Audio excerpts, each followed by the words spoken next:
Hello aspirants, welcome to Chandru maths. நம்ம பார்த்துட்டு இருக்க ரேஷியோ அண்ட் ப்ரொபோர்ஷனோட அடுத்த டைப் நம்ம பார்க்க போகிறோம்.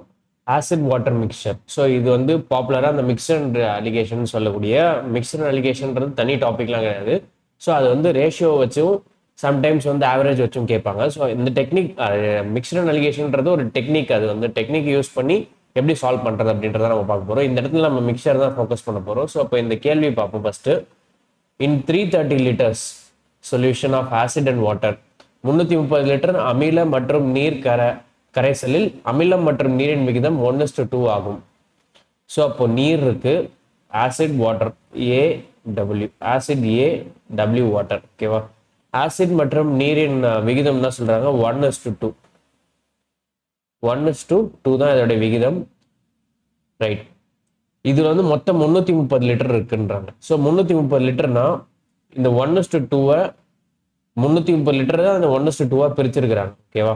ஸோ அப்போ 1 பார்ட் இருக்கிறது எத்தனை லிட்டர், 2 பார்ட் இருக்கிறது எத்தனை லிட்டர்னு உங்களால கண்டுபிடிக்க முடியும். பட் இப்போ என்ன கேள்வி கேட்கறாங்களோ அதுக்கேற்ற மாதிரி நம்ம கண்டுபிடிப்போம். ஸோ கேள்வியை மேலும் படிப்போம். அமிலம் மற்றும் நீரின் விகிதம் 8:5 உள்ளது. ஒரு கரைசலை பெற அமிலம் மற்றும் நீரின் விகிதம் 8:5 உள்ள ஒரு கரைசலை பெற அத்துடன் எத்தனை லிட்டர் அமிலம் சேர்க்கப்பட வேண்டும்? ஸோ அப்போ என்ன பண்ணணும்னா, இந்த அமிலம் நீர் இருக்கு இல்லையா, இந்த கரைசல் 1:2 ரேஷியோல இருக்கு. இதை வந்து 8:5 மாத்தணும்ன்றாங்க. ஓகேவா? நல்லா கவனிங்க, இதை 8:5 மாத்தணும்ன்றாங்க. 1:2 இருக்கிறது 8:5 மாற்ற முடியுமானா மாற்ற முடியும். அது கூட வந்து என்ன ஆட் பண்ண சொல்றாங்கன்னா, அமிலம் ஆட் பண்ண சொல்றாங்க. ஓகேவா? அமிலம் மட்டும்தான் ஆட் பண்ண சொல்றாங்க, வாட்டர் ஆட் பண்ண சொல்லலை. ஸோ இப்போ அமிலம் மட்டும் இந்த பாருங்க, litres of acid must be added. So இப்போ ஆசிட் ஆட் பண்ற சொல்றாங்க, வாட்டர் ஆட் பண்ண சொல்லலை. ஸோ அப்போ வாட்டர்ல ஏதாவது சேஞ்ச் இருக்கணுமா ரேஷியோல? நோ, வாட்டர் ரேஷியோல எந்த சேஞ்சும் இருக்கக்கூடாது. ஆனா இங்க பாருங்க 2 இருக்கு, இங்க 5 இருக்கு. ஸோ அப்போ வாட்டர் ரேஷியோ சேஞ்ச் ஆயிருக்கு இல்லையா? ஸோ இந்த 2வையும் 5வையும் நான் ஒன்னா வைக்கணும். ஒன்னா வைக்கணும்னா நான் என்ன பண்ணணும்? இந்த 2 இருக்க இடத்துல நான் 5 மல்டிப்ளை பண்ணணும். நல்லா கவனிங்க, இந்த 2 இருக்க இடத்துல நான் 5 மல்டிப்ளை பண்றேன். இந்த 5 இருக்க இடத்துல 2 மல்டிப்ளை பண்றேன். ஸோ அப்போ இந்த 5க்கு 2 மல்டிப்ளை பண்றேன்னா 8க்கு நான் 2 மல்டிப்ளை பண்ணணும். இந்த 2க்கு 5 மல்டிப்ளை பண்றேன்னா இந்த 1க்கு 5 மல்டிப்ளை பண்ணணும். ஸோ அப்போ இந்த ரேஷியோ என்ன ஆயிடும்னா, இது 5, இது 10, இது 16, இது 10. ஓகேவா? ஸோ இப்போ இது ரெண்டும் சேம் ஆயிடுச்சு. இதுவும் 10, இதுவும் 10. ஸோ இது ரெண்டும் சேம் ஆயிடுச்சு. எனக்கு இதுதான் மெயின். ஏன்னா வாட்டர்ல எந்த சேஞ்சும் வரக்கூடாது. ஆசிட்ல நான் என்ன பண்ணலாம். ஸோ ஆசிட் வந்து 5ல இருந்து 16 ஆயிருக்கு பாருங்க. ஸோ அப்போ நான் ஏதோ ஆட் பண்ணியிருக்கேன்றதா இது இண்டிகேட் பண்ணுது. ஸோ என்ன ஆட் பண்ணியிருக்கேன், எவ்வளோ ஆட் பண்ணியிருக்கேன்றதை நம்ம இப்போ கண்டுபிடிக்கலாம். ஸோ எப்படி கண்டுபிடிக்கலாம்னா, நம்ம 5 + 10 எவ்வளோ? 15. அதாவது 5 பார்ட்ஸ் ஆசிட், 10 பார்ட்ஸ் வந்து வாட்டர். ஸோ டோட்டலாக 15 பார்ட்ஸ். இந்த 15 பார்ட்ஸ் தான் வந்து 330 லிட்டர். ஓகேவா? ஸோ அப்போ 1 பார்ட்டோட வேல்யூ என்னன்னு நம்ம கண்டுபிடிக்கலாம். ஸோ 1 பார்ட்டோட வேல்யூ என்னது? 2, 15, 30. ஸோ 2, 15, 30. ஸோ 1 பார்ட் வந்து 22 லிட்டர் கண்டுபிடிச்சாச்சு. இப்போ எவ்வளவு அமிலம் சேர்க்கப்பட வேண்டும் கேட்கறாங்க. இப்போ அமிலத்தின் அளவு பாருங்க, 5ல இருந்து 16 இருக்கு. ஸோ அப்போ எவ்வளவு கூடி இருக்கு? 11 கூடி இருக்கு இல்லையா? இந்த 11 பார்ட் தான் நம்ம எவ்வளவு கண்டுபிடிக்கணும். ஸோ அப்போ 1 பார்ட் 22னா 11 பார்ட் எவ்வளவு இருக்கும்னா 242 இருக்கும் இல்லையா? ஸோ 242 லிட்டர்ஸ் தான் வந்து ஆசிட் ஆட் பண்ணாங்க. அதனால தான் வந்து 16:10, அதாவது 8:5 மாறுது. ஓகேவா? கேள்வி புரிஞ்சிருக்கும்னு நினைக்கிறேன். ஆசிட்ல ஆட் பண்றாங்க, வாட்டர்ல எந்த சேஞ்சும் இருக்கக்கூடாது. ஓகேவா? இன்னொரு கேள்வி எடுப்போம், சால்வ் பண்ணி பார்ப்போம். இன் 532 liters solution of acid and water, the ratio of acid and water is 4:3. How many liters of acid must be added to it to get the solution which the ratio of acid and water is 8:4? 532 litres அமிலம் மற்றும் நீர் கரைசலில் அமிலம் மற்றும் நீரின் விகிதம் 4:3 ஆக உள்ளது. அமிலம் மற்றும் நீரின் விகிதம் 8:4 ஆக உள்ள ஒரு கரைசலை பெற அத்துடன் எத்தனை லிட்டர் அமிலம் சேர்க்க வேண்டும்? இங்கேயும் பாருங்க, அமிலம் தான் சேர்க்கிறாங்க, வாட்டர்ல கை வைக்கல. ஸோ அப்போ ஆசிட் வாட்டர் இருக்கு. ஸோ ஆசிட் வாட்டர் என்ன ரேஷியோல இருக்கு? 4:3 ரேஷியோல இருக்கு. ஓகேவா? ஸோ இப்போ 4:3 ரேஷியோல இருக்கு. இதை என்னவா மாற்றணும்ன்றாங்க? 8:4 மாற்றணும்ன்றாங்க. ஸோ 8 இது 4 மாற்றணும். ஸோ இப்போ வாட்டர்ல எதுவும் சேஞ்ச் இருக்கா? நோ. ஸோ அப்போ வாட்டர் சேமா வைக்க இதை 4ஆல மல்டிப்ளை பண்ணுங்க, இதையும் இதை 3ஆல மல்டிப்ளை பண்ணுங்க. ஸோ அப்போ இதையும் நான் 3ஆல பண்ணணும், இதை நான் 4ஆல பண்ணணும். ஓகேவா? ஸோ அப்போ இது என்ன மாறும்? 16, இது 24, இது 12, இதுவும் 12. ஸோ இதுல எந்த சேஞ்சும் இல்லை, வாட்டர்ல எந்த சேஞ்சும் கிடையாது. ஆசிட் மட்டும் 16ல இருந்து 24 ஆயிருக்கு. ஓகேவா? ஸோ இப்போ முன்னாடி வந்து இந்த லிட்டர்ஸ் வந்து 532 லிட்டர்ஸ், அதாவது ஆசிட் பிளஸ் வாட்டர் வந்து 532 லிட்டர்ஸ் மொத்தமா. ஸோ 16 + 12 வந்து 532. நல்லா கவனிங்க, 16 + 12 வந்து 532. ஸோ அந்த 532ன்றது எத்தனை லிட்டர்? சாரி, 16 + 12 வந்து 28. இது வந்து 532 லிட்டர்ஸ். ஓகேவா? ஸோ இப்போ ஒன் பார்ட் வந்து எத்தனை லிட்டர்னு கண்டுபிடிக்கணும். ஸோ இப்போ 532 டிவைடட் பை 28. ஸோ 28 10 டைம்ஸ் வந்து 280. 20 டைம்ஸ் வந்து 560 வந்துடும். ஸோ இப்போ 560 க்ளோஸராக இருக்கிறது 19 டைம்ஸ். ஸோ அப்போ 19 லிட்டர்ஸ் வரும் one part. So one part 19 லிட்டர்ஸ்னால் நமக்கு என்ன தேவைன்னு பார்ப்போம். கரைசலை பெற அத்துடன் எத்தனை லிட்டர் அமிலம் சேர்க்க வேண்டும். ஸோ அமிலம் எவ்வளோ சேர்க்கிறாங்கன்னு பாருங்க. 16லேருந்து 824 வரணும்னா 8 பார்ட் சேர்க்குறாங்கன்னு அர்த்தம். ஸோ அப்போ அந்த 8 பார்ட்டோட வேல்யூ தான் நம்ம கண்டுபிடிக்கணும். ஸோ அப்போ 8 பார்ட்டோட வேல்யூ 8 × 19, 80 + 72, 152. ஸோ 152 லிட்டர்ஸ் அமிலம் ஆட் பண்ணாதான் எனக்கு 16 வந்து 24 ஆகும். ஸோ அப்போதான் எனக்கு ரேஷியோ 8:4 ஆகும். ஓகேவா? இது ரேஷியோவாக பார்த்தீங்கன்னா 8:4. Okay, right.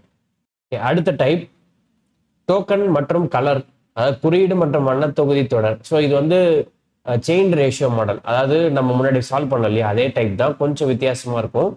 So bag containing red, green and pink tokens. So சிவப்பு, பச்சை மற்றும் இளஞ்சிவப்பு நிற வில்லைகளை கொண்ட ஒரு பையில் சிவப்பு மற்றும் பச்சை வில்லைகளின் விகிதம். ஸோ அப்போ சிவப்பு மற்றும் பச்சை, ரெட்டு, கிரீன். ஸோ அப்போ பிங்க்னு ஒன்று இருக்கு. ஸோ அதை அப்படியே வச்சுக்குவோம். ரெட்டு கிரீனு என்ன சொல்றாங்கன்னா சிவப்பு பச்சை. ஸோ 14:8ன்றாங்க. 14:8 ரேஷியோ ஆகவும். இளஞ்சிவப்பு மற்றும் சிவப்பு வில்லைகளின் விகிதம் 2:6. ஸோ அப்போ இளஞ்சிவப்பு சிவப்பு, இளஞ்சிவப்புன்றது பிங்க், சிவப்புன்றது ரெட்டு. ஸோ அப்போ இளஞ்சிவப்பு சிவப்பு கம்பேர் பண்ணும்போது நான் இளஞ்சிவப்பு முன்னாடி போட்டுக்கிறேன். ஏன் முன்னாடி போட்டுக்கிறேன்னா எது காமனா இருக்கோ அதை சென்டர்ல வச்சுக்கணும். ஸோ ஃபர்ஸ்ட் ஒன்ல சிவப்பு இருக்கு, ரெண்டாவது ஒன்லயும் சிவப்பு இருக்கு, ரெண்டுத்துக்கும் காமனா சிவப்பு தான் இருக்கு. ஸோ அப்போ சிவப்பு நான் சென்டர்ல வச்சுக்கணும். இதுதான் மெயினான பாயிண்ட். ஸோ அப்போ சிவப்பு நான் இங்க வச்சுக்கணும் சென்டர்ல. அப்போ பிங்க், அதாவது இளஞ்சிவப்பையும் சிவப்பையும் கம்பேர் பண்றாங்க. இளஞ்சிவப்பு சிவப்பும் கம்பேர் பண்ணும்போது 2:6 வருது. ஸோ அப்போ இளஞ்சிவப்பு 2, சிவப்பு 6. ஸோ அப்போ இப்படி வச்சுக்கலாம். ஸோ பச்சை மற்றும் இளஞ்சிவப்பின் வில்லைகளின் விகிதம் கேட்குறாங்க. ஸோ இப்போ இந்த 6 இங்கே போடணும், இந்த 2 இங்கே இந்த 14 இங்கே போடணும். ஓகேவா? ஸோ இப்போ 14 × 2 28, 14 × 6 84, 8 × 6 48. இப்போ நமக்கு தேவை பச்சை மற்றும் இளஞ்சிவப்பு, கிரீனும் பிங்க்கும். ஸோ இப்போ கிரீன் பிங்க் எடுத்துட்டீங்கன்னா 28:48. ஓகேவா? ஸோ இப்போ 7 4s are 28, 1 4s are 2 4s. So அப்போ 7:12 தான் வந்து பிங்க்கு கிரீன் ரேஷியோ. ஆனால் நம்ம கிட்ட கேட்கறது பச்சை ஃபர்ஸ்ட், அதுக்கப்புறம் தான் இளஞ்சிவப்பு. ஸோ அப்போ கிரீன் பிங்க் ரேஷியோ கேட்குறாங்க. ஸோ அப்போ 12:7, 7:12 போட்டக்கூடாது. நம்ம கிட்ட கேட்கறது கிரீன் ஃபர்ஸ்ட், அதாவது பச்சை ஃபர்ஸ்ட். அப்போ பச்சை நம்பர் தான் ஃபர்ஸ்ட் போடணும். ஸோ பச்சை நம்பர் என்னது 12. ஓகேவா? அதுக்கப்புறம் தான் வந்து பிங்க் நம்பர் போடணும் 7. ஓகேவா? ரைட். அடுத்தது இதே மாதிரி ஒரு கேள்வி இன்னொரு வாட்டி சால்வ் பண்ணி காமிக்கிறேன். Deal maroon Lime, deal maroon Lime. So deal, maroon மற்றும் லைம் நிற டோக்கன்களில் கொண்ட ஒரு பையில் டீல் மற்றும் மெரூன் நிற டோக்கன்களின் விகிதம். Deal, maroon. ஸோ அப்போ டீயும் எம்முக்கும் ரேஷியோ சொல்றாங்க 15:10, 15:10. ரைட். ஆகவும் லைம் மற்றும் டீல் நிறம். ஸோ லைமுக்கும் டீலுக்கும் போறாங்க. ஸோ அப்போ டீல் தான் இங்கே காமன். ஸோ அப்போ லைமை இங்கே வச்சுக்கிறேன். லைமுக்கும் டீலுக்கும் உள்ள விகிதம் என்ன சொல்றாங்க 19:11. ஸோ அப்போ லைமுக்கு 19, டீலுக்கு 11. ஓகேவா? ஸோ இதுதான் ரேஷியோ. இதை வச்சு நமக்கு என்ன கேட்குறாங்கன்னா லைம் மற்றும் மெரூன் நிற டோக்கன்களின் விகிதம் கேட்குறாங்க. ஸோ அப்போ ஃபர்ஸ்ட் நம்ம இந்த 11 இங்கே காப்பி பண்ணணும், 15 இங்கே காப்பி பண்ணணும். ஸோ லைமுக்கும் மரூனுக்கும் கண்டுபிடிக்கணும். ஸோ அப்போ லைமுக்கு என்ன வரும் 15 × 19 வரும், மரூனுக்கு 10 × 11 வரும் இல்லையா? ஸோ இந்த 10 × 15 நம்ம கேன்சல் பண்ணலாம். 3 × 5, 2 × 5. ஸோ 3 × 19 57, 2 × 11 22. ஸோ அப்போ 57:22 தான் அது லைம் மற்றும் maroon. So lime first, maroon second. So அப்போ 57:22 கரெக்ட். ஓகேவா? ரைட். அடுத்த type 3 numbers sum plus pairwise ratios given, அதாவது 3 எண்கள் கொடுத்துருப்பாங்கன்றாங்க. ஸோ அப்போ எப்படின்னு சால்வ் பண்ணி பார்ப்போம். Sum of 3 numbers is 180. So அப்போ சம் ஆஃப் 3 நம்பர்ஸ் 180னா first number, second number, third நம்பர்னு வச்சுக்கோ. Sum of 3 numbers 180. So F plus S plus T வந்து 180. மூன்று எண்களின் கூடுதல் 180 ஆகும். இரண்டாவது எண்ணிற்கும் முதல் எண்ணிற்கும் இடையிலான விகிதம் 14:7. ஸோ இரண்டாம் எண்ணிற்கும் முதல் எண்ணிற்கும், அதாவது எஃப்க்கும் எஸ்ஸுக்கும் ரேஷியோ வந்து என்ன சொல்றாங்க, இரண்டாவது எண் தான் முதல்ல. ஸோ அப்போ இரண்டாவது எண் வந்து 14, ஃபர்ஸ்ட் நம்பர் 7. மூன்றாவது எண்ணுக்கும் இரண்டாவது எண்ணிற்கும் இடையிலான விகிதம் 15:15. மூன்றாவதுக்கும் இரண்டாவதுக்கும், ஸோ அப்போ எஸ்ஸுக்கும் டிக்கும் உள்ள விகிதம் வந்து 15:15. எதுக்கு 15 போடணும்னு பாருங்க, ரெண்டுத்துக்குமே 15 இருக்குன்றதுனால பிரச்சனை இல்லை.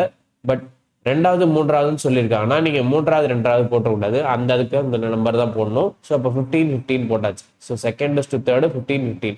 இப்போ நம்ம வந்து காமனான ரேஷியோ கண்டுபிடிக்கணும். ஸோ காமனான ரேஷியோ எப்படி கண்டுபிடிக்கும், இங்கே 15 இங்கே 14 காப்பி பண்ணுவோம். ஸோ அப்போ 7 into 15 இங்கே போடுவோம். 7 into 15 வந்து 105.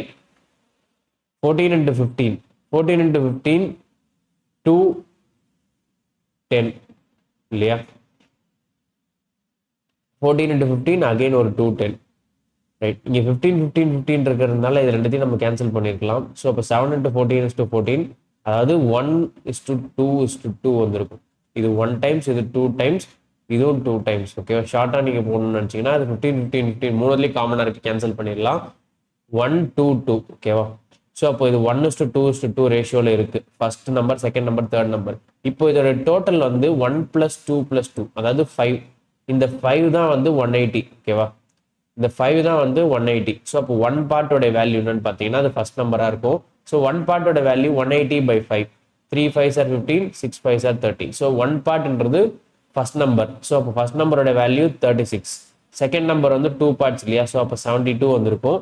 Third number 2 parts. ஸோ அப்போ இதுவும் 72 வந்திருக்கும். நம்ம கிட்ட கேட்கறது என்னது, இரண்டாவது எண்ணை கண்டறியும். ஸோ இரண்டாவது எண்ணுடைய வேல்யூ என்னது 72. ஸோ அப்போ ஆப்ஷன் நம்பர் ஏ தான். ஓகேவா? ஸோ அப்போ ஈஸியாக சால்வ் பண்ணலாம் இந்த கொஸ்டினை. இன்னொரு கேள்வி எடுத்துப்போம். The sum of 3 numbers is 2 3 1 6. If the ratio between the first and second number is 16:10. So இப்போ ரேஷியோ பிட்வீன் ஃபர்ஸ்ட் அண்ட் செகண்ட்னா முதல் நம்பருக்கும் இரண்டாவது நம்பருக்கும், ஸோ எஃப்க்கும் எஸ்ஸுக்கும் இடையிலான விகிதம் வந்து 16:10. ஓகேவா? அந்த of between second and third, so இரண்டாவது எண்ணிற்கும் மூன்றாவது எண்ணிற்கும் விகிதம் என்ன சொல்றாங்கன்னா 6:8ன்றாங்க. 6:18. இரண்டாவது எண்ணிற்கும் மூன்றாவது எண்ணிற்கும் விகிதம் வந்து 6:18. Second and third. Find the difference between the first and third number. So ஃபர்ஸ்ட்டுக்கும் தேர்டுக்கும் உள்ள வித்தியாசத்தை கண்டுபிடிக்கின்றாங்க. ஸோ இப்போ வித்தியாசத்தை கண்டுபிடிக்க முன்னாடி காமனான ரேஷியோ கண்டுபிடிக்கணும். ஸோ அப்போ இந்த 6 இங்கே காப்பி பண்ணுறேன், இங்கே 10 இங்கே காப்பி பண்ணுறேன். ஸோ அப்போ இது மூணுத்தையும் காமனாக இருக்க நம்பர்ஸை வச்சு கேன்சல் பண்ணலாம். 6 6 3 6. ஸோ வேற எதுவும் கேன்சல் பண்ண முடியுமான்னு பாருங்க. 8 2s are 5 2s are திரும்ப 5 2s are. ஸோ அப்போ 8, இது 5, இது 15. ஓகேவா? ஸோ அப்போ 8ன்றது ஃபர்ஸ்ட் நம்பராக இருந்தால் செகண்ட் நம்பர் 5ஆக இருக்கும், தேர்ட் நம்பர் 15ஆக இருக்கும்ன்றது தான் இது கணக்கு. இது ரேஷியோ தான், இது ஆக்சுவல் நம்பர் கிடையாது. ஸோ அப்போ ஃபர்ஸ்ட்டுக்கும் தேர்டுக்கும் என்ன டிஃபரன்ஸ், 8க்கும் 15க்கும் என்ன டிஃபரன்ஸ் பார்த்தீங்கன்னா 7. ஸோ அப்போ 7 பார்ட்டோடைய வேல்யூ தான் நம்ம கண்டுபிடிக்கணும். அதே சமயம் சம் வந்து என்ன கொடுத்துருக்காங்க, 2316, 2316. சம்ன்றதை நீங்கள் எல்லாத்தையும் ஆட் பண்ணி எடுப்பீங்க. 8 + 5 + 15. ஸோ 8 + 5 13, 13 + 15 28. ஸோ அப்போ 28 பார்ட்ஸ் வந்து உங்களுக்கு 2 3 1 6ன்னு கொடுத்துருக்காங்கன்னா 7 பார்ட்ஸ் என்னன்றதான் நீங்கள் கண்டுபிடிக்கணும். இதை வந்து 4ஆல் கேன்சல் பண்ணிங்கன்னா 7 வரும். ஸோ அப்போ இதையும் 4ஆல் கேன்சல் பண்ணுங்க. 5 4s are 20. So 31, 7 4s are 28, remaining 3, 9 4s are 36. So அப்போ 7 பார்ட்ஸ் எவ்வளோ, 579. 7 பார்ட்ஸ்ன்றது ஃபர்ஸ்ட்டுக்கும் தேர்டுக்குள்ள டிஃபரன்ஸ். அதுதான் நம்ம கிட்ட கேட்குறாங்க பாருங்க. ஃபர்ஸ்ட் அண்ட் தேர்டுக்குள்ள டிஃபரன்ஸ், அதாவது மூன்றாவது எண்ணுக்கும் முதல் எண்ணிற்கும் உள்ள வித்தியாசம், அதாவது முதல் மற்றும் மூன்றாவது எண்ணுக்கும் உள்ள வித்தியாசத்தை கண்டறியும் தான் கேட்டிருக்காங்க. அந்த வித்தியாசம் தான் 7 பார்ட்ஸ். ஸோ அப்போ அந்த 7 பார்ட்ஸோட வேல்யூ 579. ஆப்ஷன் நம்பர் 2 தான் உங்களுடைய விடை. ஓகேவா? எப்படி சால்வ் பண்றதை கவனிச்சிருக்கீங்க. ஸோ உங்களுக்கு ப்ராக்டிஸ்க்கு பின்னாடியே கொஸ்டின்ஸ் நிறைய இருக்கு, இதெல்லாம் சால்வ் பண்ணி ப்ராக்டிஸ் பண்ணிக்கங்க. ஏதாவது சந்தேகம் இருந்துச்சுன்னா கமெண்ட்ஸ்ல சொல்லுங்க, நாங்கள் அங்கே ரிசால்வ் பண்றோம். ரைட், அடுத்த டைப் பார்ப்போம். So salary plus increment. So அப்போ சேலரியில் இன்க்ரிமெண்ட் கிடைச்சிருந்தா எப்படி இருக்கும் அப்படின்றத நம்ம சால்வ் பண்ணி பார்க்க போகிறோம். காம்பவுண்ட் ரேஷியோ தான், பட் காம்பவுண்ட் ரேஷியோவில் கொஞ்சம் வித்தியாசமான மாடல் இது. PQR. PQ மற்றும் R ஆகியோரின் ஊதியங்கள் 10:8:2. ஸோ 10 8 2 விகிதத்தில் உள்ளது. அவர்களின் ஊதியங்கள் முறையே 11%, 20%, 35% உயர்வுகள் அளிக்கப்பட்டால். ஸோ 11% யாருக்கு கொடுக்குறாங்கன்னா பிக்கு. அடுத்தது கியூக்கு வந்து 20% கொடுக்குறாங்க. Qக்கு 20%, Rக்கு 35%. ஓகே. ஊதியவர்கள் அளிக்கப்பட்டால் அவர்களின் ஊதியங்கள் புதிய விகிதம் என்னவாக இருக்கும் கேட்குறாங்க. ஸோ இப்போ இன்க்ரீஸ் பண்ணுறதுக்கு முன்னாடி நம்ம கம்ஃபர்டபுளான நம்பரை செட் பண்ணிக்கணும். ஸோ கம்ஃபர்டபுளான நம்பர் எப்படி எடுக்கிறதா, டென்னோட கம்ஃபர்டபுளான நம்பர் இது இல்லை, ஏன்னா இதுக்கப்புறம் டெசிமலில் வர வாய்ப்பு இருக்கு. ஸோ நம்ம என்ன பண்ணலாம்னா இதை 100ன்னு மாற்றிக்கலாம், இது 18 மாற்றிக்கலாம், இது 20 மாற்றிக்கலாம். ஸோ இப்போ இந்த மாதிரி பெரிய நம்பராக வச்சுக்கிறதால உங்களுக்கு என்ன அட்வான்டேஜ்னா ரேஷியோ சேம் தான், பட் ஆனால் உங்களுக்கு பெரிய நம்பரில் டெசிமல் பாயிண்ட்ஸ் அவாய்ட் பண்ணிக்கலாம். ஸோ இப்போ 100 11% என்னது, 100 11% 11. ஸோ அப்போ அதை அப்படியே ஆட் பண்ணிக்கிட்டீங்கன்னா 1 1 1 111 வரும், 111. அதே மாதிரி 80க்கு 20%, 80க்கு 20% ஈஸி. ஸோ 1/5 ஆஃப் 80, 1/5 ஆஃப் 80 16 அப்படியே அதை ஆட் பண்ணிட்டீங்கன்னா 96 வரும். ஸோ இந்த டெசிமல் நம்பர் வராமல் இருக்கிறத ப்ரிவென்ட் பண்ணுறதுக்காக தான் நம்ம இந்த 0 0 0 ஆட் பண்ணிக்கிட்டோம் மூணுத்துலையுமே. ஸோ 10ஆல் மல்டிப்ளை பண்ணிக்கிட்டோன்னு வச்சுக்கலாம். ஸோ அப்போ 20யோட 35%, 20யோட 30% வந்து 6, 10% வந்து 2, 30% 6, 20யோட 5% வந்து 1. ஸோ அப்போ 6 + 1 7. ஸோ அப்போ 7 ஆட் பண்ணிக்கிட்டீங்கன்னா உங்களுக்கு 27 வரும். ஸோ இப்போ நியூ ரேஷியோ எடுக்கணும்னா 111:96:27 எடுக்கலாம். இப்போ மூணுத்துக்கும் காமனான நம்பரால் நம்ம கேன்சல் பண்ணோம். ஸோ அப்போ 9 3s are 27, 3 3s are 2 3s are 32 3s are 96, 37 3s are 111. So அப்போ ரேஷியோ என்னது 37:32:9. ஆப்ஷன் 3 தான் உங்களுக்கு சரியான விடை. ஓகேவா? ரைட். அடுத்த கேள்வி,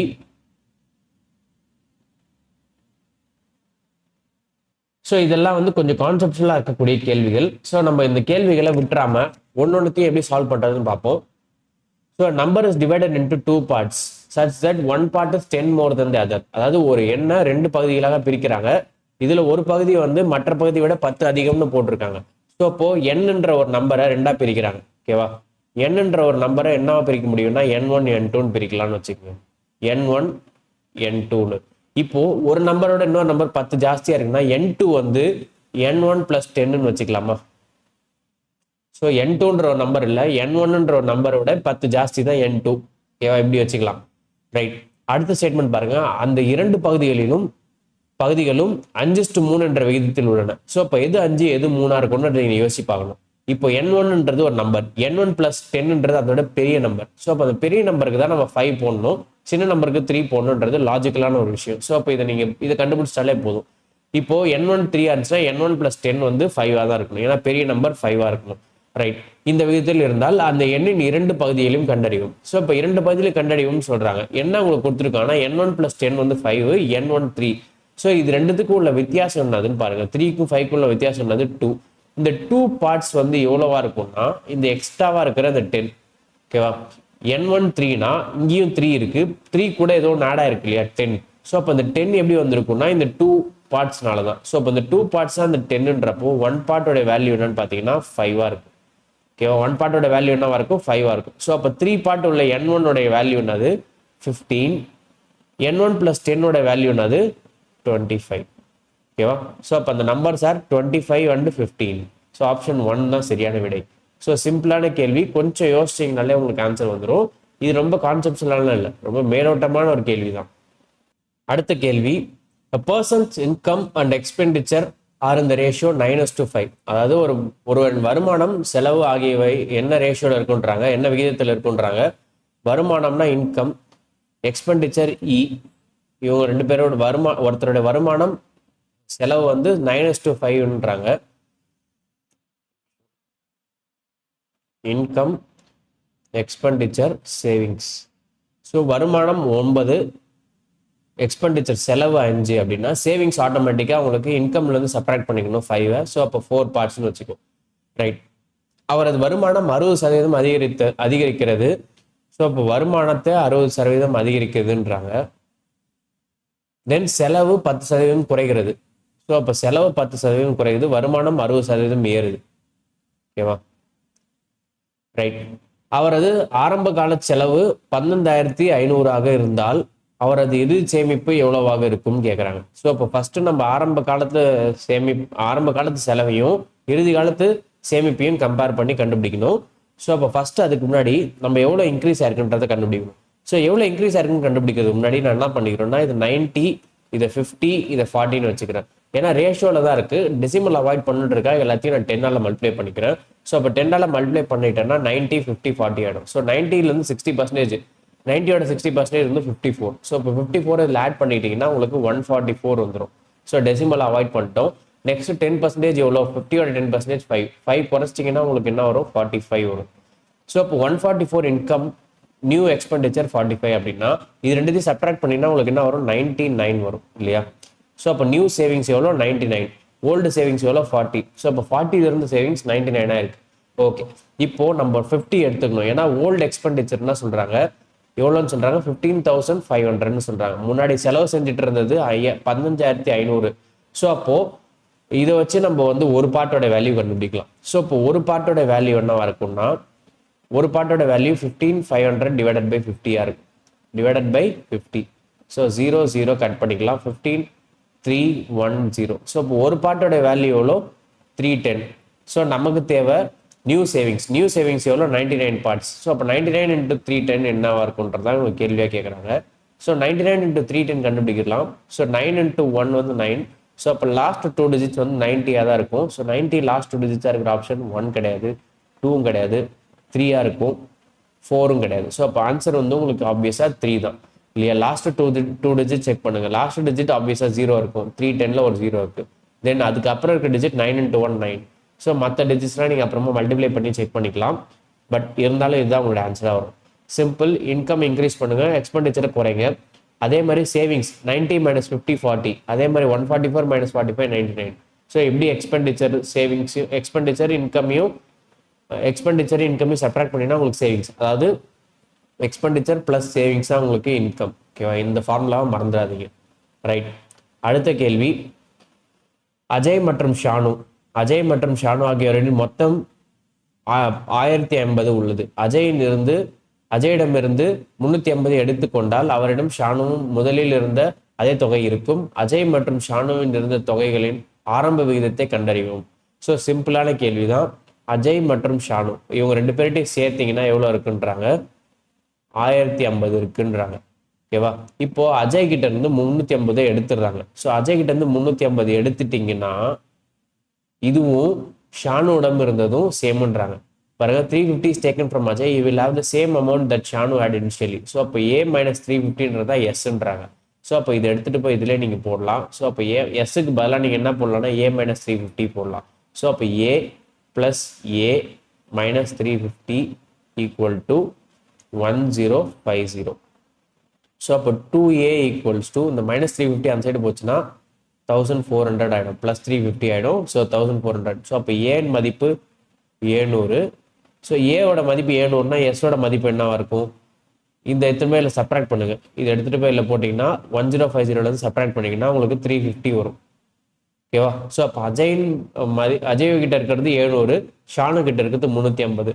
ஸோ இது தொகையின் ஆரம்ப விகிதத்தை கண்டுபிடிக்கின்றாங்க. ஆரம்ப விகிதம்னா அஜய்க்கும் ஷானுக்கும் ஆரம்ப விகிதம். அஜய் கிட்ட 700 ரூபாய் இருக்கு, ஷானு கிட்ட 350 ரூபா இருக்கு.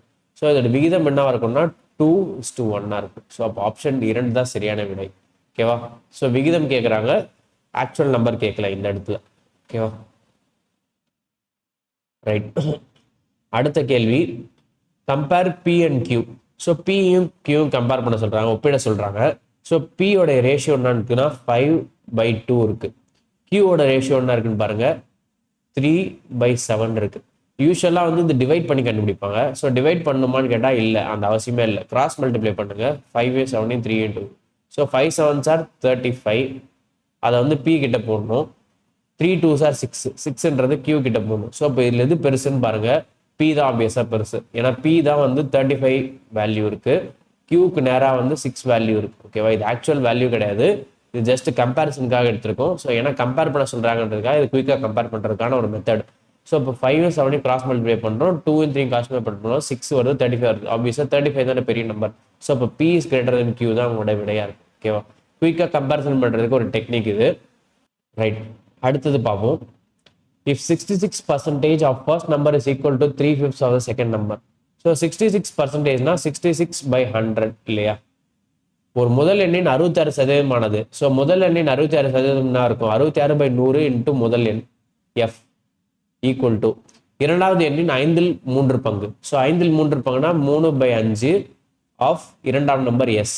ஓகேவா, இது ரெண்டும் சமம்ன்றாங்க எனில் முதல் எண்ணுக்கும் இரண்டாவது எண்ணுக்கும் இடையிலான விகிதம் என்னன்னு கேட்குறாங்க. ஸோ இப்போ இது ரெண்டும் சமம்னு சொல்லிட்டாங்கன்னா விகிதத்தை கண்டுபிடிக்கின்றாங்க. ஸோ அப்போ F/S கண்டுபிடிக்கின்றாங்க.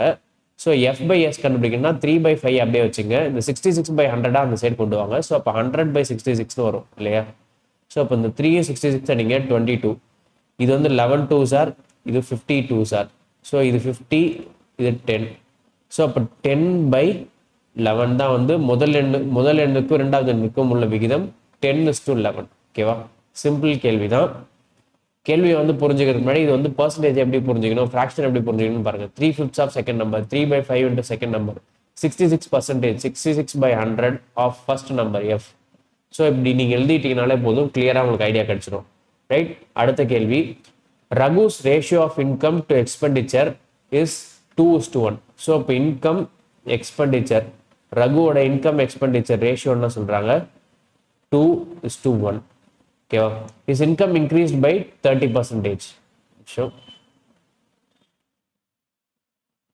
IES இன்கம் வந்து 2, எக்ஸ்பெண்டிச்சர் 1. ஸோ அப்போ நம்ம சேவிங்ஸை 1ன்னு எடுத்துக்கலாம் இல்லையா. டூ பார்ட்ஸ் நீங்கள் வாங்குறீங்க, ₹2 நீங்கள் சம்பாதிக்கிறீங்கன்னா ₹1 செலவு பண்ணுறீங்கன்னா ₹1 சேமித்து வச்சுப்பீங்கன்னு தான் அர்த்தம். ஸோ அந்த கணக்கில் தான் இந்த 1ன்னு போட்டிருக்கேன். ஸோ அப்போ நெக்ஸ்ட் ஸ்டெப்பில் என்ன பண்ணுவோம்னா இது 200ன்னு மாற்றிக்கிறேன், இது 100ன்னு மாற்றிக்கிறேன், இதையும் 100ன்னு மாற்றிக்கிறேன். ஏன்னா ஏதாவது கேல்குலேட் பண்ணோன்னா உங்களுக்கு ஈஸியராக இருக்கும் அப்படின்றதுக்காக தான். ஓகேவா, ஏன்னா டெசிமல் வராது, சிம்பிள் டெசிமல் வராமல் நம்ம கேல்குலேட் பண்ணோம்னா ×10 ×100 ×1000லாம் போட்டுக்கலாம், தப்பு இல்லை.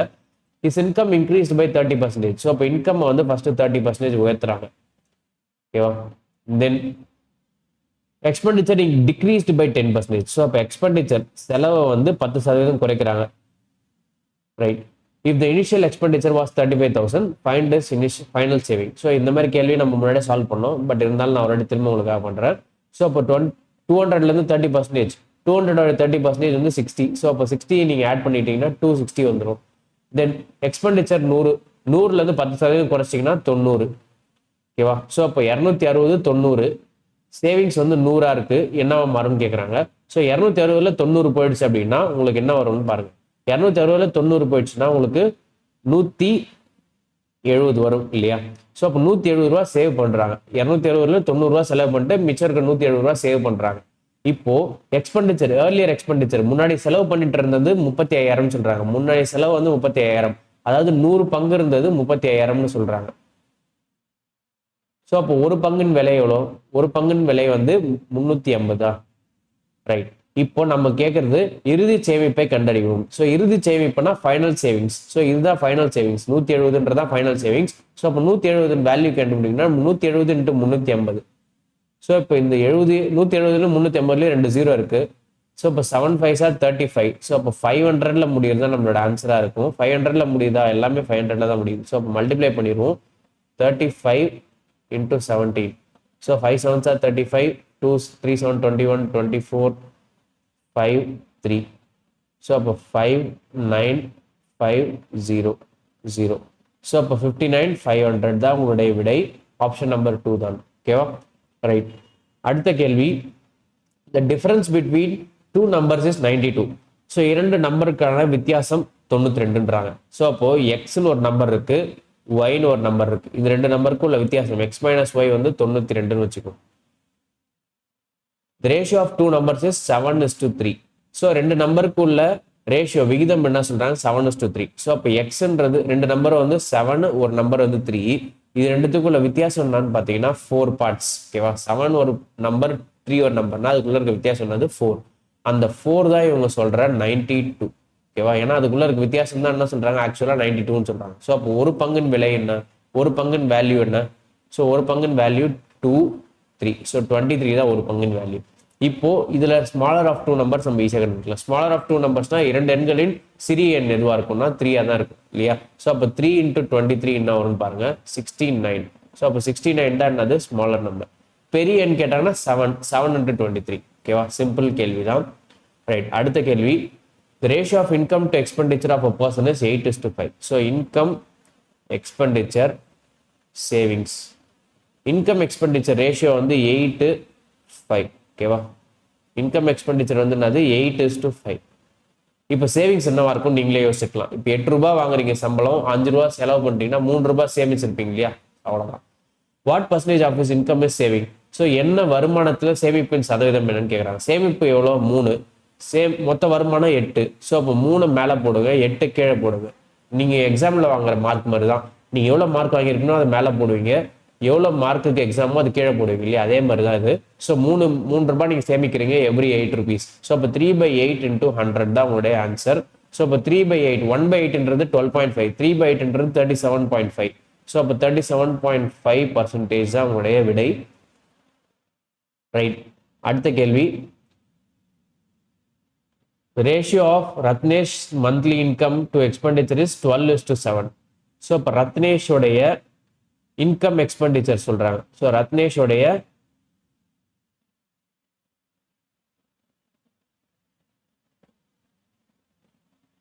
இன்கம் எக்ஸ்பெண்டிச்சர் ரேஷியோ சொல்றாங்க. இன்கம் வந்து 12 சொல்றாங்க, எக்ஸ்பெண்டிச்சர் 7 சொல்றாங்க. அப்போ சேவிங்ஸ் நீங்க யோசிச்சிருப்பீங்க. ஸோ இப்போ சேவிங்ஸ் என்னவா இருக்கும் அப்படின்னு பார்த்துருந்தீங்கன்னா, உங்களுக்கு ரிமைனிங் இருக்கிற 5 தான் வந்து சேவிங்ஸ். 12 ரூபாய் வாங்குறான், 7 ரூபாய் செலவு பண்ணிடுறான்னா 5 ரூபாய் தான் சேமிக்கிறான்னு அர்த்தம்.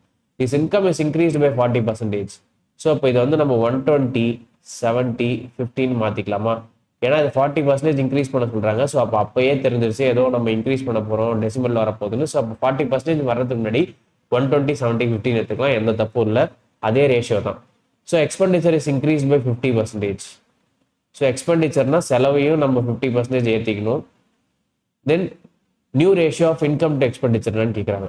ஸோ இப்போ இன்கம் டு எக்ஸ்பெண்டிச்சருக்கு தான் ரேஷியோ கேட்குறாங்க. ஸோ அப்போ 40% 120 எவ்வளோன்னு கண்டுபிடிங்க. 10% 12, 40% 48 இல்லையா? ஸோ அப்போ 48 ஆட் பண்ணிட்டீங்கன்னா 168. ரைட். 50%னா பாதி. ஸோ 70ல் பாதி 35. ஸோ அதை ஆட் பண்ணிட்டீங்கன்னா 105. ஸோ இப்போ இது ரெண்டுத்துக்கு ரேஷியோ எடுத்தீங்கன்னா 168, 105க்கும் 3ஆல் கேன்சல் பண்ணலாம். 5, 3, 15, 6, 3, 18, 3, 3, 9, 5, 3, 15. ஸோ அப்போ 7, 8, 7, 5, 7. ஸோ அப்போ 8:5 தான் அது இன்கமுக்கு எக்ஸ்பெண்டிச்சருக்கும் உள்ள விகிதம். ஓகேவா? என்ன கேட்குறாங்கன்னு பாருங்க. இன்கமுக்கு எக்ஸ்பெண்டிச்சருக்கும் விகிதம் கேட்குறாங்க. இன்கம் எக்ஸ்பெண்டிச்சர் ரேஷியோ கொடுத்துட்டு எவ்வளோ ஏறுதோ அவ்வளோ ஏற்றிட்டு அதுக்கப்புறம் ரேஷியோ எடுங்க. உங்களுக்கு வேலை சிம்பிளாக முடிஞ்சிடும். ஓகேவா? ரைட். இது வந்து டெசிமலாக வச்சு டெசிமல் வராமல் இருக்கணுன்றதை அவாய்ட் பண்ணுறதுக்கு நம்ம என்ன பண்ணலாம்னா 10, 100 இல்லை 1000 மல்டிப்ளை பண்ணிக்கலாம். உங்களுக்கு கேல்குலேஷன் ஈஸியாக இருக்கும். ஓகேவா? ரைட். ஸோ ஏதாவது சந்தேகம் இருந்துச்சுன்னா உங்களோட சந்தேகத்தை கமெண்ட் செக்ஷனில் சொல்லுங்கள், நம்ம ரிசால்வ் பண்ணுவோம். அடுத்தது இன்னொரு கேள்வி இருக்குது, அதை பார்த்துருவோம். The sum of two numbers is 74 and the difference is 12. So அப்போ ரெண்டு நம்பருடைய கூடுதல் வந்து 74ன்றாங்க. ஸோ இப்போ N1, N2 ரெண்டு நம்பர் இருக்குது. இது ரெண்டுத்தையும் ஆட் பண்ணால் உங்களுக்கு என்ன வரும்ன்றாங்க? 74. ஓகேவா? ரெண்டு நம்பரோட டிஃப்ரென்ஸ் N1 மைனஸ் N2 இது வந்து இருக்குன்னாங்க 12ன்றாங்க. ஸோ ரெண்டுத்துல ஸ்மாலர் நம்பர் லார்ஜர் நம்பருக்கு ரேஷியோ எடுங்கன்றாங்க. ஸோ சிறிய எண்ணிற்கும் பெரிய எண்ணிற்கும் இடையிலான விகிதத்தை காண்கன்றாங்க. ஸோ அப்போ ஃபர்ஸ்ட் சிறிய எண் எது பெரிய எண் எதுன்றதை கண்டுபிடிச்சா தான் நம்ம விகிதம் எடுக்க முடியும். ஸோ அப்போ ஃபர்ஸ்ட் N1 கண்டுபிடிப்போம். N1 ரெண்டுத்தையும் ஆட் பண்ணீங்கன்னா இது கேன்சல் ஆயிரும். ஸோ அப்போ N1 + N1 2N1 equal to 86. So அப்போ N1 இன் மதிப்பு வந்து 86/2 43. ஸோ இதை எடுத்துகிட்டு போயிட்டு இதுலேயோ அல்லது இதை எடுத்துகிட்டு போயிட்டு இதுலேயோ நீங்கள் சால்வ் பண்ணலாம். N2 கிடைக்கும் உங்களுக்கு. ஸோ அப்போ N2 இன் மதிப்பு ஃபர்ஸ்ட் ஒன்ல போட்டிங்கன்னா என்ன வருது? 43 சப்ராக்ட் பண்ணிங்கன்னா உங்களுக்கு 31 வருது. ஸோ அப்போ 43:31னா N1 பெரிய எண்ணுக்கும் சிறிய எண்ணுக்கும் கேட்குறாங்க. ஸோ அப்போ பெரிய எண் வந்து 43, சிறிய எண் 31. ஸோ அப்போ 43:31 தான் வரணும். சிறிய எண் பெரிய எண்ணுக்கான வித்தியாசம் கேட்குறாங்க, சாரி. ஸோ அப்போ 31:43 தான் வரும். ஸோ அப்போ 31:41 தான் 43 தான் சரியான விடை. ஏன்னா இங்கே சிறிய ஃபர்ஸ்ட் இருக்கு, அதுக்கப்புறம் தான் வந்து பெரிய இருக்கு. ஸோ சிறிய எண்ணுக்கும் பெரிய எண்ணுக்கும் உள்ள விகிதம் தான் கேட்குறாங்க. ரைட். ஸோ அப்போ இன்னொரு கேள்வி, இது ரொம்ப முக்கியமான கேள்வி. இது வந்து கான்செப்சுவலான ஒரு கேள்வி. ஓகேவா? ஈக்குவலன்ட் ரேஷியோனா விகிதங்களில் எது சமமானது. ஸோ சமமான விகிதன்றதுல நிறைய பேர் என்ன பண்ணுவாங்கன்னா ரொம்ப குழப்பிப்பாங்க, ரொம்ப கன்ஃபியூஸ் பண்ணிப்பாங்க. ரொம்ப கன்ஃபியூஷனே தேவையில்லை. இப்போ 3/2க்கு எது சமமான விகிதம்னு கேட்குறாங்க இல்லையா? ஸோ 3/2ன்றது ஒரு பேஸ் நம்பர் மாதிரி. இந்த பேஸ் நம்பரோட நீங்கள் என்ன வேணால் மல்டிப்ளை பண்ணலாம். இந்த பேஸ் நம்பரோட நீங்கள் 2 மல்டிப்ளை பண்ணலாம். உங்களுக்கு என்ன கிடைக்கும்? 6/4 கிடைக்கும். ஓகே. இந்த பேஸ் நம்பரோட 3 மல்டிப்ளை பண்ணலாம். என்ன கிடைக்கும்? 9/6 கிடைக்கும். இந்த பேஸ் நம்பரோட 4 மல்டிப்ளை பண்ணலாம், உங்களுக்கு என்ன கிடைக்கும்? 12/8 கிடைக்கும். இந்த பேஸ் நம்பரோட 5 மல்டிப்ளை பண்ணலாம், இந்த பேஸ் நம்பரோட 6 மல்டிப்ளை பண்ணலாம், இந்த பேஸ் நம்பரோட என்ன வேணா நான் மல்டிப்ளை பண்ணிட்டே போகலாம். இந்த பேஸ் நம்பரோட நான் இது கூட மல்டிப்ளை பண்ணிட்டு போகலாம், டெசிமல் கூட மல்டிப்ளை பண்ணலாம். ஃபார் எக்ஸாம்பிள் 5.5 மல்டிப்ளை பண்ணுறேன்னு வச்சுக்கோ, 3 × 5.5. So 3 5s are 15. ஸோ அப்போ 16.5 வரும், டிவைடட் பை 5.5 × 2 வந்து 11. ஸோ இது எல்லாமே இதோட ஈக்குவலன்ட் ரேஷியோ தான். ஒரு பேஸ் நம்பரை வச்சு நீங்க என்ன நம்பர் வேணா உருவாக்கலாம், அது எல்லாமே வந்து ஈக்குவலன்ட் ரேஷியோன்னு சொல்லுவாங்க. இப்போ 3/2 6/4 ஒன்று, 3/2 9/16 ஒன்று, 3/2 12/18 ஒன்று, 12/8 ஒன்று. அதே மாதிரி 3/2 15/10 ஒன்று, 3/2 16.5/11 ஒன்று. இந்த மாதிரி நீங்க என்ன வேணா கிரியேட் பண்ணலாம். அந்த மாதிரி கிரியேட் பண்ணக்கூடிய நம்பர் இந்த ஆப்ஷன்ல என்ன இருக்குன்றதான் இவங்க கேள்வியா கேட்கறாங்க. ஸோ அப்போ 53 38 38 வந்து 19 டேபிள்ல வரும், 19 டேபிள்ல 2 டைம்ஸ் போகும். அதே மாதிரி இங்க 3 டைம்ஸ் போதான்னு பாருங்க, நோ, 3 டைம்ஸ் 19 வந்து 57. ஸோ அப்போ இது கிடையாது. ஸோ ஃபர்ஸ்ட் ஆப்ஷன் கிடையாது. செகண்ட் ஆப்ஷன் வாங்க, 2 × 17 தான் 34, ஓகேவா? 3 × 17 51. ஸோ அப்போ 52 இருக்கு, இது கிடையாது. அதே மாதிரி 37 பிரைம் நம்பர். ஸோ அப்போ இது ஆப்ஷன்லேயே வராது உங்களுக்கு. 36 218, 54 வந்து 318. ஸோ அப்போ 3:2 வருதா? ஸோ அப்போ இதுதான் உங்களுக்கு சரியான விடை. ஸோ இப்படி தான் நீங்கள் ஈக்குவலன்ட் ரேஷியோ புரிஞ்சுக்கணும். ஈக்குவலன்ட் ரேஷியோனா ரொம்ப ஏதோ யோசிப்பாங்க, காம்ப்ளிகேட்டடாக இல்லை, ரொம்ப சிம்பிள். ஈக்குவலன்ட் ரேஷியோனா இதுவும் இது கூட நீங்கள் என்ன நம்பர் மேலேயும் கீழே மல்டிப்ளை பண்ணாலும் அது சமமாக வருது அப்படின்னு பார்க்குறது தான் ஈக்குவலன்ட் ரேஷியோ. ஈக்குவலன்ட் ரேஷியோ நம்ம நிறைய இடத்துல யூஸ் பண்ணியிருக்கிறோம். இப்போ நம்ம ப்ரீவியஸாக சால்வ் பண்ண கொஸ்டினில் நிறைய இடத்துல ஈக்குவலன்ட் ரேஷியோ. இப்போ ஃபார் எக்ஸாம்பிள் இங்கேயே பாருங்க, 12:7 பதிலாக நம்ம என்ன எடுத்துருக்கோம்னா 120:17 எடுத்துருக்கோம். இதுவுமே ஈக்குவலன்ட் ரேஷியோ தான். ஸோ இந்த ஈக்குவலன்ட் ரேஷியோன்றது புது கான்செப்ட்லாம் கிடையாது, அந்நியமான கான்செப்ட்லாம் கிடையாது, நம்ம ஆல்ரெடி யூஸ் பண்ணிட்டு இருக்கிற ஒரு விஷயம் தான், ஓகேவா? ஸோ இப்போ இதில் ஏதாவது சந்தேகம் இருக்கு, உங்களுக்கு ஏதாவது குழப்பங்கள் இருக்குன்னா தயவு செஞ்சு அதை கமெண்ட் செக்ஷன்ல சொல்லுங்க. நம்ம அடுத்த டாபிக்ல சந்திப்போம். Until then keep learning. Thank you all for வாட்சிங். உங்க ஃப்ரெண்ட்ஸ்க்கு கண்டிப்பாக ஷேர் பண்ணுங்க, கட்டாயமாக ஷேர் பண்ணுங்க. யார் வேணா உங்க friends railway exam, SSC exam, TNPSC exam prepare பண்ற எல்லாருக்கும் இதை ஷேர் பண்ணுங்க. அவங்களும் இதில் இந்த வீடியோ பார்த்து பலனடையணுன்றதா எங்களோட தாழ்மையான வேண்டுகோள். அடுத்த வீடியோவில் சந்திப்போம். Thank you all.